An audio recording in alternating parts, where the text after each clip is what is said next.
I'm trying to tell you a story, a true story, but it's quite difficult to tell a true story, so I'm going to do my best. It's the story of this building, not this one. It's a building in Houston, Texas. It's the Menil Collection Building. It's a museum. The story started in 1980 when Mrs. de Menil, an American collectioner, came to my office in Paris, and we got the first meeting. She told me, I want to make a building small outside and big inside. That was a very good starting point. At that moment, she got a too small site, so she went back. And we have been talking 6 months on the telephone, making trips together, just talking about the building, not designing the building. And then I went to Houston, and I discovered this funny city. This on the left is downtown Houston, in the moment when Houston was booming. Now it's down, but at that moment it was building very much. And the site on the right slide is the one in the center of the slide with black line around, is right there. And the downtown is on the right, high up there. And the first reaction I got in Houston was surprise. Can you, I can maneuver myself the slide. Okay, this is the place in Houston. It's what you can call the historical center of Houston. Those houses are small houses, drywall construction, the closest possible construction to the famous balloon frame construction. It's a beautiful park with those small houses. We have been actually cleaning the site by taking houses and moving around, because it's quite easy. You can just lift and you move around. And the houses around the site became a kind of a part of the village museum, because the museum is conceived as a village museum. 40 houses of that surrounding area are part of the museum. And this situation, I'm talking about that because this situation is very peculiar in Houston. I mean, Houston is the town of the first slide. I mean, downtown, modern and active, muscular. And this place, it's a very quiet zone. I came to this experience from this one, from the Centre Beaubourg in Paris, that was exactly the opposite one. I mean, in Paris, the problem of making, by the way, in Paris it was a cultural center. In Houston here, what we are talking about is a museum, is a real museum with 10,000 works of art to be protected and conserved and preserved. And the theme is completely different, but also it's completely different the reality. In Paris, we got finally to make something against the logic of institutional building for culture. Institutional building are already too many in Paris, and they are bringing a kind of intimidation to people. And what we wanted to do at that time was to bring curiosity to people.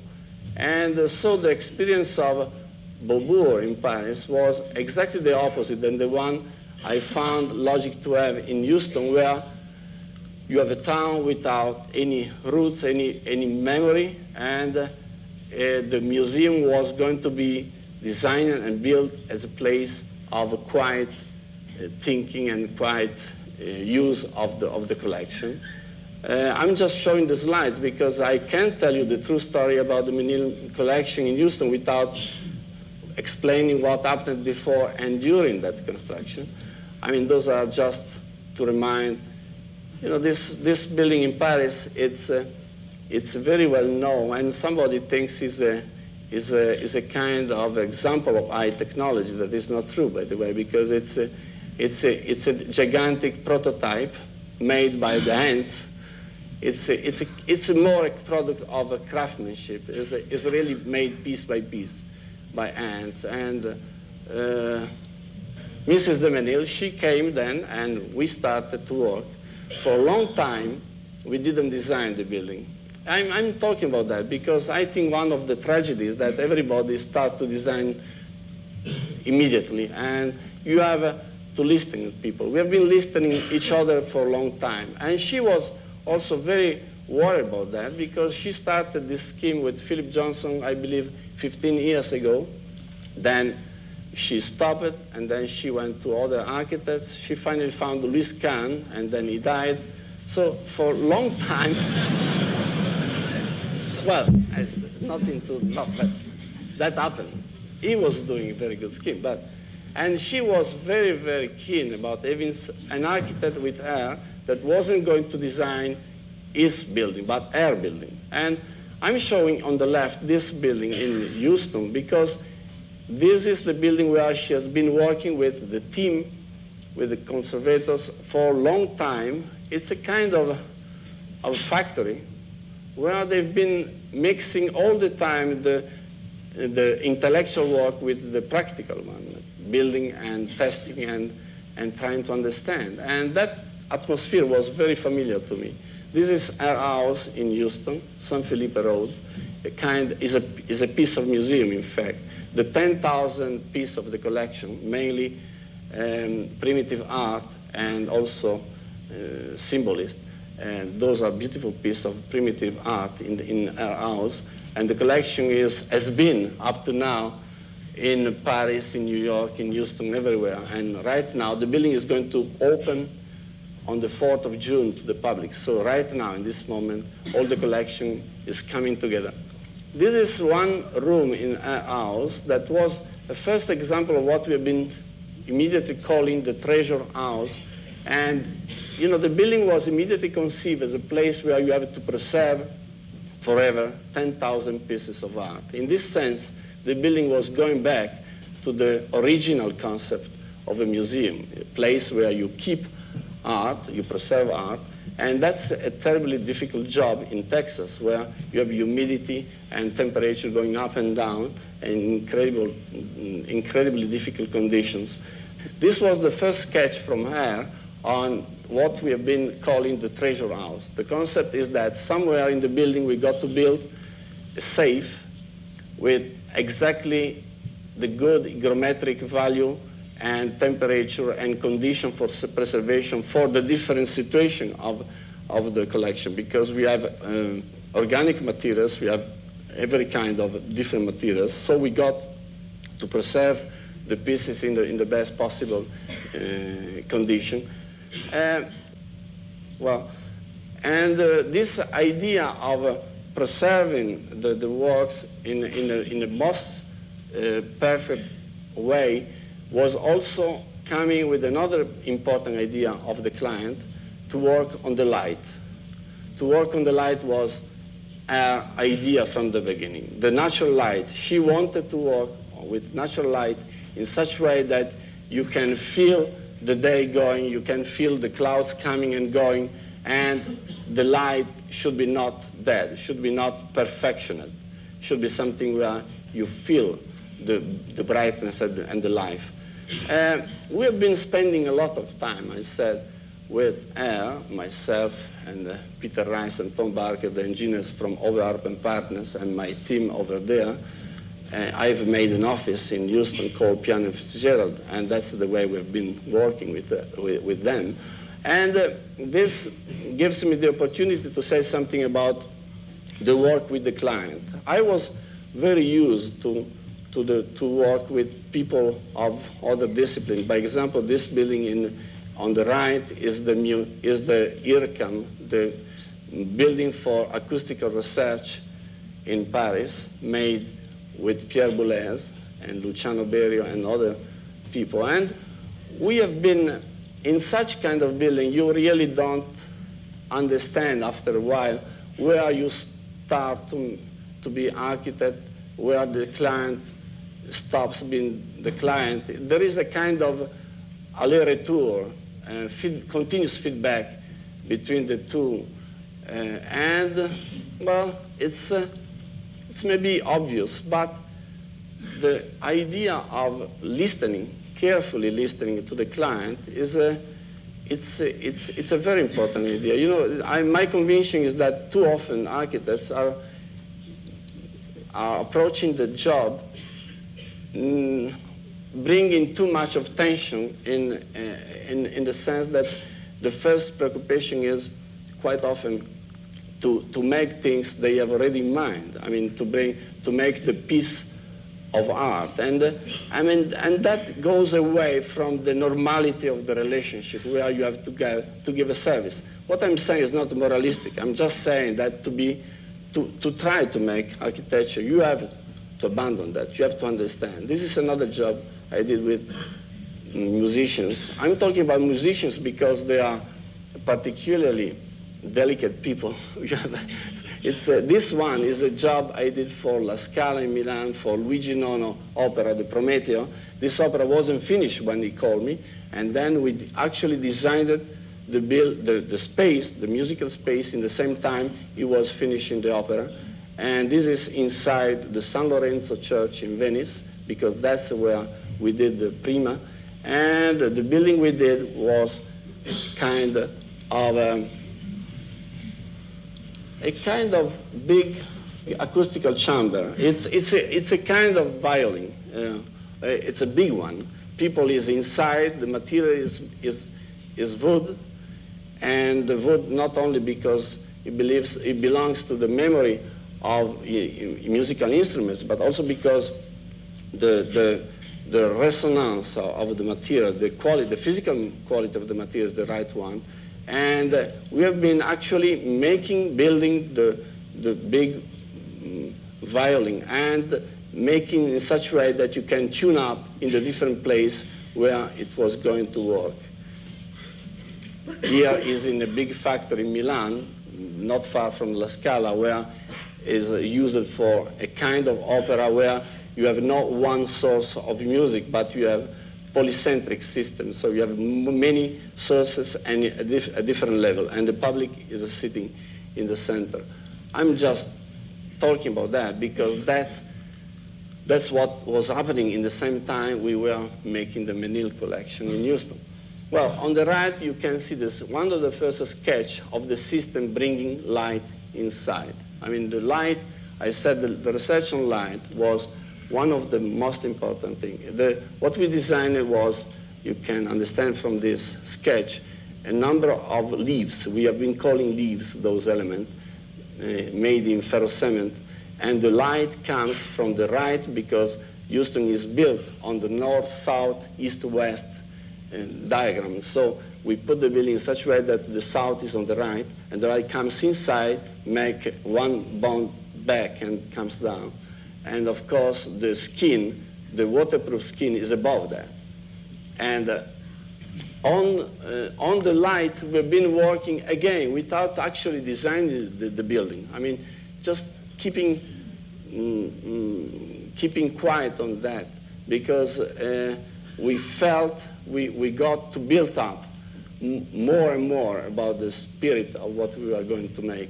This on the left is a very modest museum in the kibbutz in Israel, where we went because Pontus Sultan, one of the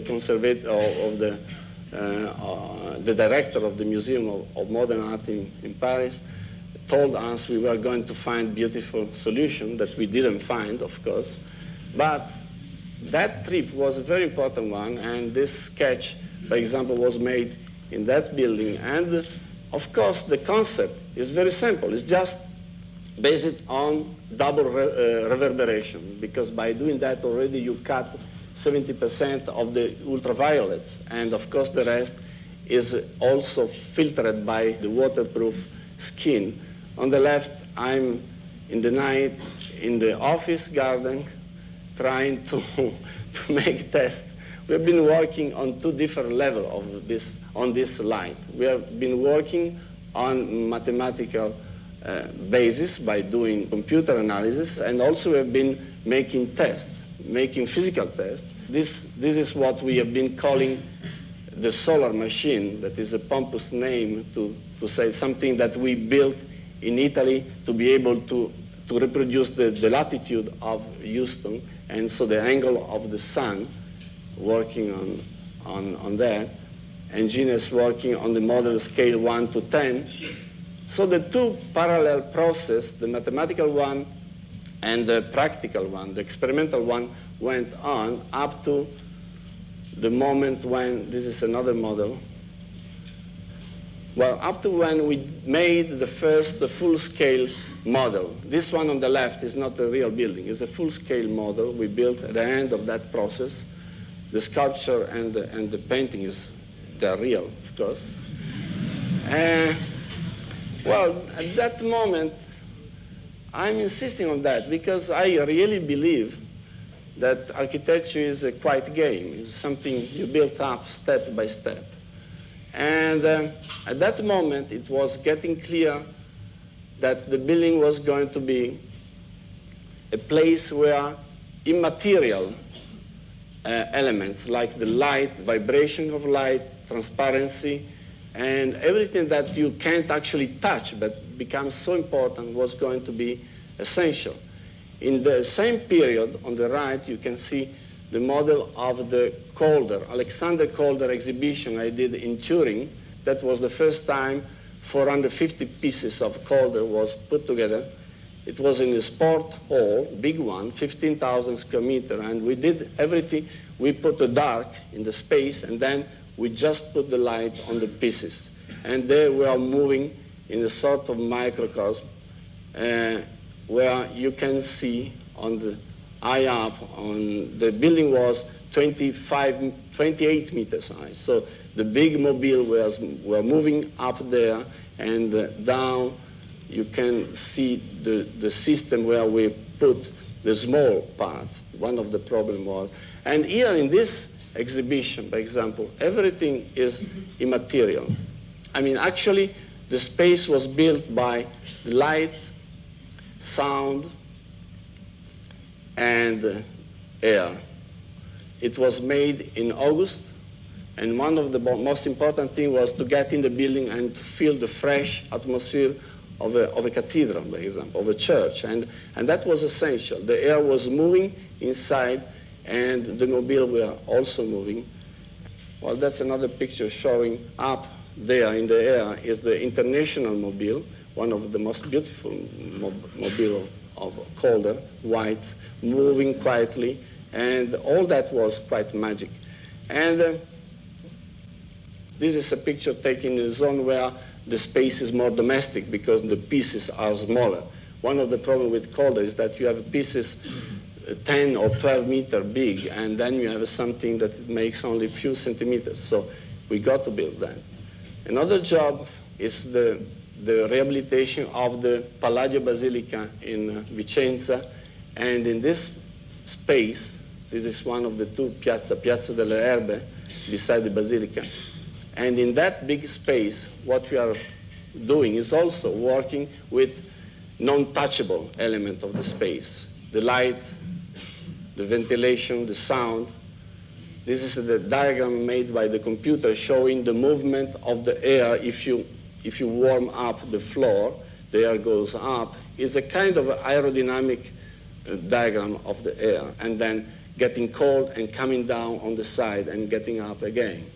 It's a kind of analysis we have been making mathematically, but we are preparing other experimentation to be made with smoke and the real movement of air. This concept of making in parallel two different kinds of experimentation is a quite important one. Acoustically talking, this space is great for music de la Renaissance. I can say that in English, I don't know. It's music of the 16th, 17th century. This is the plan showing the small cultural center where the big room on the right is the famous room. That is, by the way, not from Palladio because it was existing before Palladio came. All the drawings of the same scheme. Well, on the right you can see the model, one of the first models. The village museum is actually made up of all that. All those 40 houses are part of the museum, in the sense that there we have administration, we have people living and working in the museum, we have some workshop. On the left is another scheme. the drawing. This is the general plan of the floor. You can see in the middle, horizontally, the lot is cut north, south, east, west, exactly, as all in Houston is done. In the center, horizontally, you have the internal promenade, that is a kind of internal street. All that is covered by the leaves, so the light comes down. Below that line of the promenade, you have a, I can probably show. Oh. Okay. This is the promenade, and this part is the professional part, conservation, library, specialized library, and all this part is the exhibition area. But the floor it's like a big platform, but it's full of internal gardens. There are many, many tropical gardens inside. The climate in Houston is almost tropical, so the nature grows up very well. This is the ground, the underground level. This is a section showing quite well the concept. We didn't put the treasure house underground. In Houston, there is a very serious problem of floods. When the rain comes down, the ground doesn't take too much of rain, and because Houston is only 2 meters or 3 meters above the level of the sea, that is 60 miles away, it takes time to go away. So very, very often it's flooded. So we put the treasure house up there, and then in the middle we have that platform made of leaves, almost 400 leaves, making that filter, and the light comes from above. That doesn't mean that we don't have vertical windows. We still have windows, especially in the north side, because so you can see through. But the light I'm talking about, is coming from above. The platform actually comes out from the building, because even the external spaces are protected against the rain and against the sun.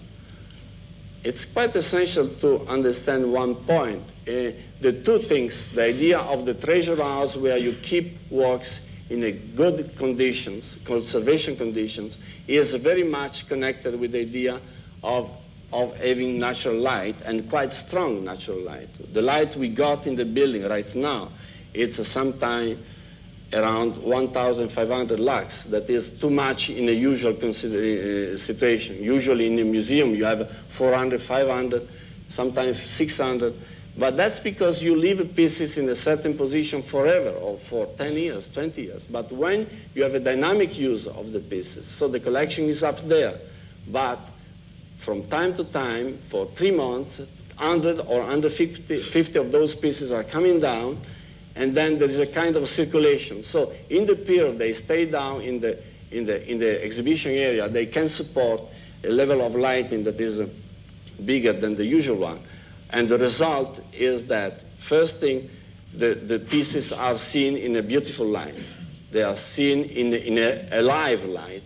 And the second result is that the museum is obliged to a very intelligent and dynamic use of the collection.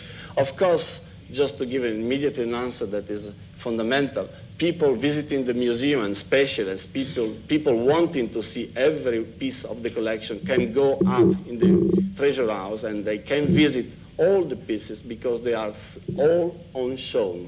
They are seen one beside the other, very dense, but they are on show. Well, on the left you have a picture of the leaf, a drawing showing the connection between the leaf underneath and the ductile iron structure. This is the structure of the leaf. It's ferrous cement. The thickness is 1 inch in the thin part, then becomes more when you approach the point where the beam above, I will show you, is taking the stresses. And this piece spans 40 feet. So it's in the same time structure. And this funny thing is nothing to do with the scheme, but it's the engine we use in Dallas, in the funny place where we have been testing the waterproofing of the building. We made a piece of the building, and then with that engine, we throw water and air at 250 kilometers just to be sure. It's quite difficult to put Picasso and other pieces like that underneath. Everybody knows that buildings not leaking don't exist, so it's a delicate matter. This is the first joint made by ductile iron. Is a material is usually used for making piece of car.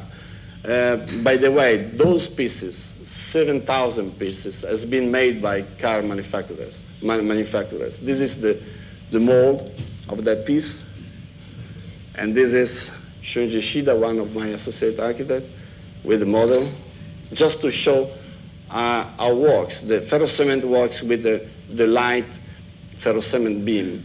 The reason why that beam is so light and must be very thin is because it's, again, comes from the fact that at that height, if the thickness is bigger than a certain limit, then you have shade on the floor, you have shade on the walls. If it is thin, the light doesn't focus on the exhibition area. So that's the reason why we've been working on the dimension of the elements. This is the process of casting, the mold of the ferrocement. It's a beautiful piece, very, very complex to make. We've been working. This is the factory of boat builder where we have been making those pieces. I like very much making buildings with people that usually don't make buildings. And I must say they are usually much less lazy than the builders. The builders are getting very lazy. It's quite difficult. So the only way we got here in this building, as in many others I'm doing, a bit everywhere, a main contractor, a kind of partner builder with us. And that's a sort of attitude I have from a long time now. I'm myself coming from a family of builders, and I like that idea of not having the builder against you, but with you. And all that research of where we can do something and with who we can do it. It's going to be, it has been an immensely important part of the work. Just finishing one of those pieces in ductile iron, the quality of the cast piece is great. It's really a piece of sculpture. Just putting together the different parts, lifting up one of the first leaves. You can see the part underneath protected by plastic is the ferrocement, and then you have the thin ductile iron beam, and the duct inside is the duct taking the air out. We have built all the museum with air going up from the floor, double floor, very slowly, and taking out from the top one of the main beam, and the roof with the downtown Houston on the back. Well, talking about this idea of making a building by pieces like this one, I mean, at the end, there is a unity in the concept because there is this platform filtering the light and bringing the light inside in a space that is very articulated, because the platform is a 10,000 square meter platform. But inside that, then you have different spaces. You have tropical gardens. You have that. Well, but all that is made up of parts, of pieces. On the right, you have just one of my first job when I was playing with water, and another one. And in all those buildings that were even not buildings, by the way, they were just parts of buildings, sometimes a small, very modest factory. This one was made, by example, by steel plate, 1.2 millimeter thick. This was a pre-tension structure made of polyester. All that period, that was my first office in Genoa. All that period for me was discovering construction and putting together parts. But the idea of the light from the top, as you can see here, was already coming out. I came actually to architecture through a funny way, because I came as a son of a builder, with the pleasure of actually making things. And I've been unable since then to separate designing and making buildings. Frankly, I don't see where this separation can be made.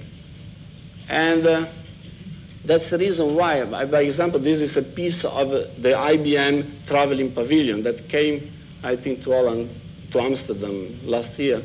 And this piece was made in the office. We have in the office a kind of workshop, and we actually do parts. I mean, we start from there.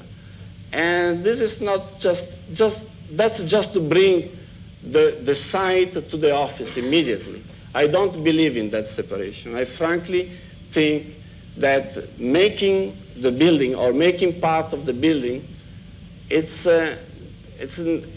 not automatic. I mean, it brings you back to the conception of the building, other ideas. There is a feedback. There is an integrity of the process when you think and you do and you think again and you do again and you do that. In the usual separation of roles, you are the architects, you make a sketch or a beautiful drawings, then you give everything to the engineer that makes possibly calculation to make the building able to stand up, and then everything goes to the builder, and there is no return at all. There is a kind of, by the way, that's not new. I mean, what I'm talking about is very antique. It's like that since ever. I mean, the architect designing not only the building but also the process and the part.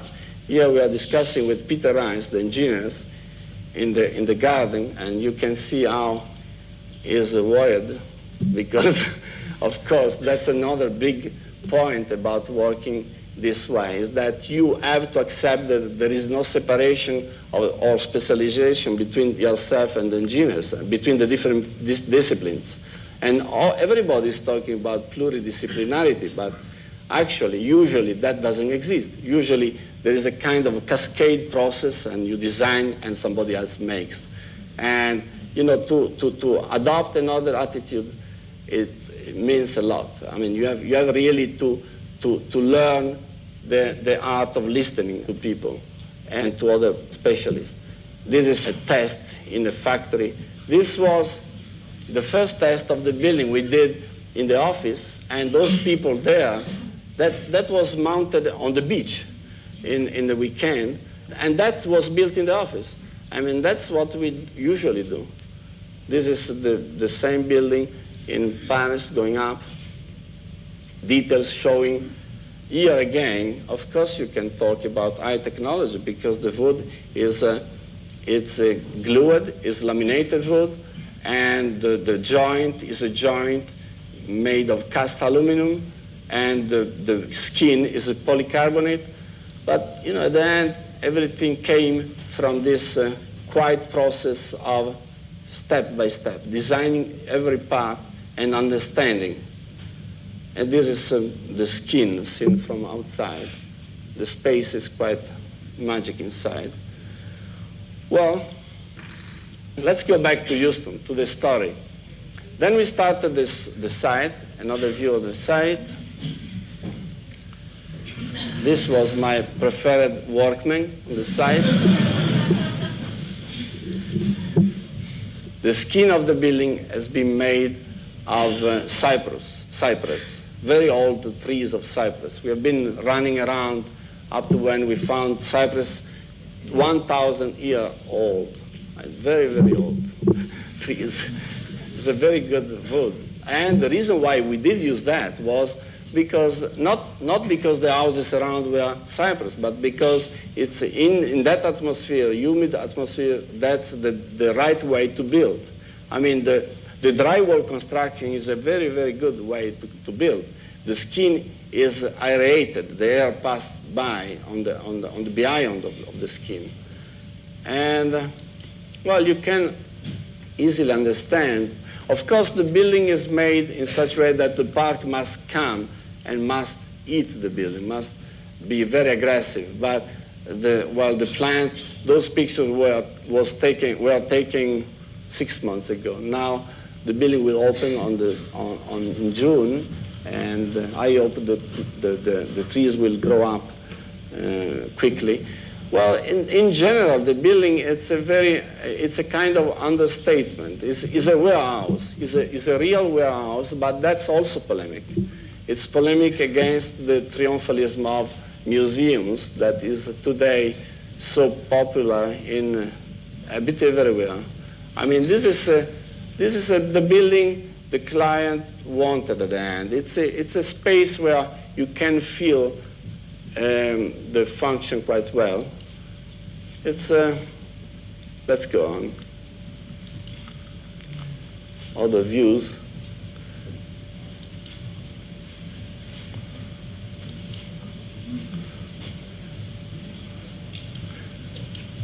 I wanted to show something.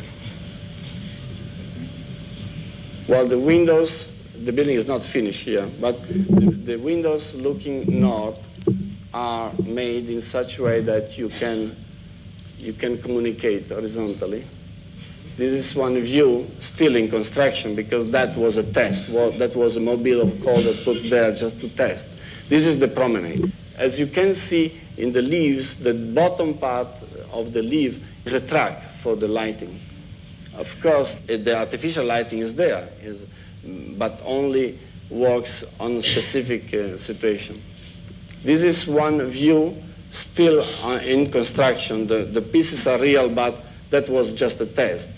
The floor is wood, and this is one of the tropical gardens. The plants were just put in place. Well, you can guess from here what I was saying about the quality of the light, and there are a lot of variations. Sometimes you have 1,000 lux, sometimes you have even 3,000 in the promenade because we don't care, so we leave the light coming down. In a sunny day in Houston, you can have 90,000 luxes, so it's a question of cutting down that quantity. And when you are inside the building, you have a lot of perspective of this kind, where you pass through a number of planes, window, garden, tropical garden, another window, another exhibition area, and then another garden. Well, this theme of the nature was also coming in the same period between 1980 and 1987. On the right, we have the Schlumberger factory in Paris that we have been rehabilitating the last few years. Here there's a view, and the big garden inside is what we did over a big car parking for 1,000 cars, plus all the general services, including meeting area, auditorium, restaurant for all the people working in that area. It's a big factory of the beginning of the century, still now used for about 2,000 people. No more working in mechanics, but working on research. And the water is one of the essential elements of this scheme. We actually kept all the building around. It's a rehabilitation scheme. I can't talk about everything, but rehabilitation is one of my preferred theme, because I think it's a discipline where you have a discipline, you have rules, and I don't believe in architecture design with total freedom. I mean, I think total freedom is theoretical, and also it's quite bad. You need the rules, and if you don't have, you build rules. In the rehabilitation, you have a very simple, clear rule. You have what is already existing there, and those buildings were very, very well done, very strong. I'm right now making other schemes on rehabilitation, like the Lingotto factory in Turin, that everybody probably knows, the big factory with the truck on the roof, or the old harbor of Genoa, where in '92 we will make the expo for the 50th centenary of discovery of America, because Christopher Columbus was born in Genoa, of course. So this is the Teflon tent above the central forum. another of those buildings. The complex is very, very big. It's 80,000 square meters, so it's a reach of different situations. This is, all those buildings were existing, so we have been working within, and we have been designing the stairs you can see underneath that building, by example, on the left, is the same one we've been using all around. It's a catalog of elements we've been designing for practical reason as well, of course, just to cut down the cost and to have a simple industrialized element that you can bring to the site and you can put in. Nature is one of the basic elements of this scheme. The water is not treated chemically. It's just filtered, and it's filtered by fishes and plants. And so another kind of discipline came up with ecologists we have been working with. And, well, another view. The site was here almost finished 2 years ago, but now this is one view inside one of the buildings. Another view. This relationship between inside, outside, water and nature, it's one of the elements I like to work with. This is the limit between water and, well, that's not really architecture, but anyway. Well, just few words about another beautiful scheme. Beautiful not because we are making beautiful, but because the situation is beautiful. It's in Rhodos, in Rhodes, and it's a scheme for the rehabilitation of the ditch around the old town. It's a job for UNESCO and the Greek government, and this is the view of the 16th century wall all around the city. And what we are designing, it's again a rehabilitation scheme. It's a big garden of wonder all around, where we are working with the ecologists from the University of Salonico. We are working on to create a kind of a microclimate. Actually, the microclimate is already made, because being circular, some of the walls are looking north and they are fresh in the summer, by example. Some of them are looking south, so they work as a radiator in the winter. So you have very different situations. You just add some water and you bring up the humidity of the place. And so we've been able to work out a system where we have at least 12 different situations in terms of hygrometry and temperature. And so it's a kind of big scheme of rehabilitation with, well, I have finished, and I think